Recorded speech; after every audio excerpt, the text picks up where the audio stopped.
Bangladesh Myanmar সীমান্তে নজরদারি বাড়ানো হয়েছে। সীমান্তে কোনো ঝুঁকি নেই বলে জানিয়েছেন স্বরাষ্ট্র উপদেষ্টা মোহাম্মদ জাহাঙ্গীর আলম চৌধুরী।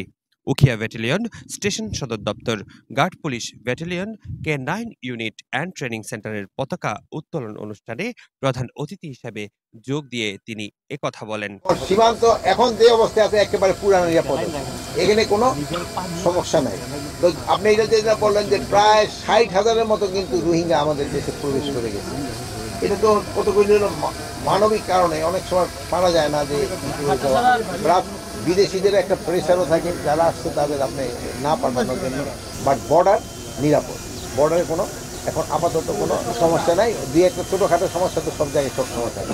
এ সময় বিজিবির কক্সবাজার ব্যাটালিয়নের প্রশিক্ষণ মাঠে উখিয়া ব্যাটালিয়নের পতাকা উত্তোলনের পর Ukhia battalion, guard police battalion এবং বিজিবি ডগ স্কোয়াড K9 ইউনিটের সমন্বয়ে গঠিত একটি সুসজ্জিত প্যারেড প্রদর্শিত হয়।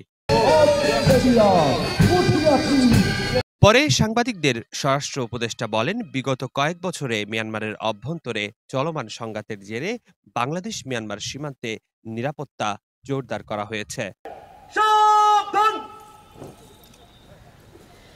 উপদেষ্টা আরও বলেন, বাংলাদেশ মিয়ানমার সীমান্তের নিশ্ছিদ্র নিরাপত্তা, অবৈধ অনুপ্রবেশ, অবৈধ পণ্যের চোরাচালান প্রতিরোধ, মাদক, জঙ্গিবাদ ও সন্ত্রাসী কর্মকাণ্ড সহ যে কোনো অপরাধ দমনে কঠোর নির্দেশনা দেওয়া হয়েছে। আমাদের পার্শ্ববর্তী দেশের তুলনায় আমাদের বর্ডার গার্ডের স্ট্রেংথ আরো বাড়ানো দরকার। আমরা এইদিকে চেষ্টা করে যাচ্ছি। আর আপনারা জানেন এই এলাকাটা একটু এলাকা দিয়ে বেশিরভাগ মাদক চলে আসে এবং আরও তো রোহিঙ্গা সমস্যাটা একটা বড় ধরনের সমস্যা রয়ে গেছে। এই জন্য এই ব্যাটালিয়ানটা খুবই দরকার ছিল। ভবিষ্যতে আমরা চেষ্টা করবো যদি এখানে যদি আরও ব্যাটালিয়ান দরকার হয় আমরা আরও ব্যাটালিয়ান এখানে রেজ করবো। বাট এই এলাকাটা যেন শান্তিপূর্ণভাবে থাকতে পারে, জনগণ যেন শান্তিতে থাকতে পারে এবং বর্ডারটা যেন নিরাপদ এবং শান্তিপূর্ণ থাকে, এই চেষ্টা আমরা করব। বর্ডার গার্ড বাংলাদেশের মহাপরিচালক আশরাফুজ্জামান সিদ্দিকী বলেন, সীমান্তে বাংলাদেশিদের হত্যা, আহত, আটক বন্ধের বিষয়ে সর্বোচ্চ গুরুত্ব দেওয়া হচ্ছে ঢাকার পক্ষ থেকে। প্রয়োজনে সীমান্তে আরও কঠোর হবে বিজিবি।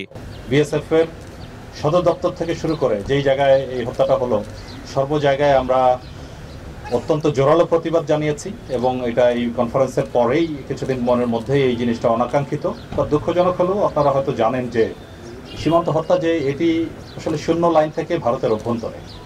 আমরা আপ্রাণ চেষ্টা করছি আমাদের এই অবৈধভাবে যেন ভারতের অভ্যন্তরে কেউ প্রবেশের চেষ্টা না করে। তবে আমরা অত্যন্ত জোরালো, শক্ত এবং কড়া ভাষায় প্রতিবাদ জানানোর পরে আমরা কিছু ছবিও পেয়েছি যে এখানে সংঘবদ্ধ প্রায় 15-20 জনের একটি দল তারা অবৈধ অনুপ্রবেশ করছিল। বিএসএফ বাধা দেওয়ার পরে দুই পক্ষের মধ্যে একটা সংঘাত হয়। বাংলাদেশ ও মিয়ানমার সীমান্তে কোনো নিরাপত্তা ঝুঁকি নেই বলেও এ সময় জানানো হয়। ইফতিয়াসুর নিশান, TTN, কক্সবাজার।